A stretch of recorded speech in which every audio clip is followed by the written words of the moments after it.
Welcome back, Pokemon fans. Angel of the Night here. We are back again with the Grand Challenge 2025 Part 1, and we're getting into battle number 32.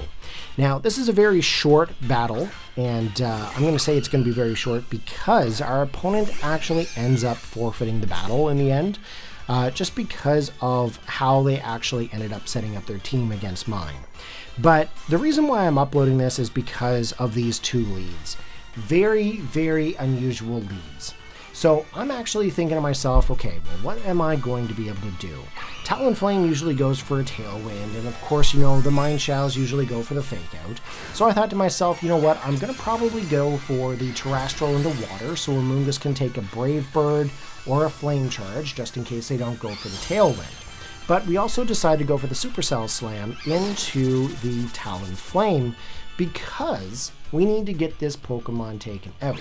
Now, here's the first thing that blows my mind. They end up going in for the Will-O-Wisp.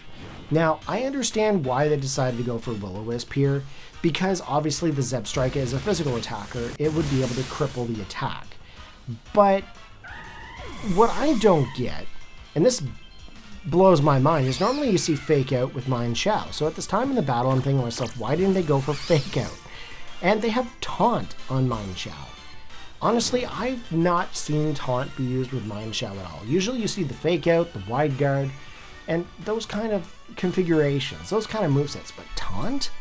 Like, just mind-blowing. Next Pokemon that comes in here is going to be a Gardevoir.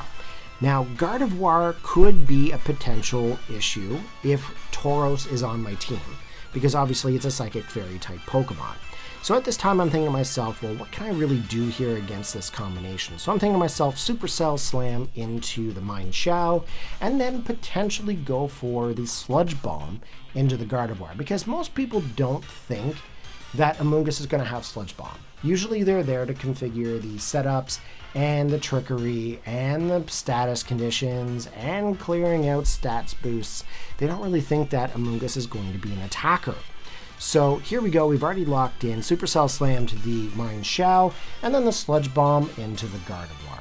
That's pretty much the best case scenario of what I can do. Now, of course, Mineshaow is Focus Sash, like a typical lead. Something that you're always going to see Mineshaow pretty much have is a Focus Sash, because they're very frail Pokemon. Now, of course, they end up going in for the knockoff, and I can understand why they have knockoff. They take off my Sitrus Berry to the Amoonguss, and Gardevoir ends up going in for a multi-attack, which actually doesn't do a whole lot of damage to my Zebstrika or my Amoonguss, allowing me to be able to retaliate with the Sludge Bomb and get the poison. Now, they're going to regain a little bit of leftovers here, and unfortunately for them, it's not really going to help them any because they're poisoned. So that's going to slowly drain the health of their Gardevoir.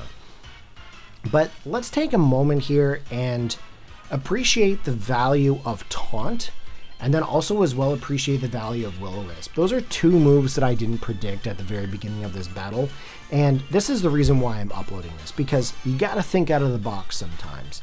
But hopefully you guys enjoyed. Give it a thumbs up, post your comments. I'll see you guys next time.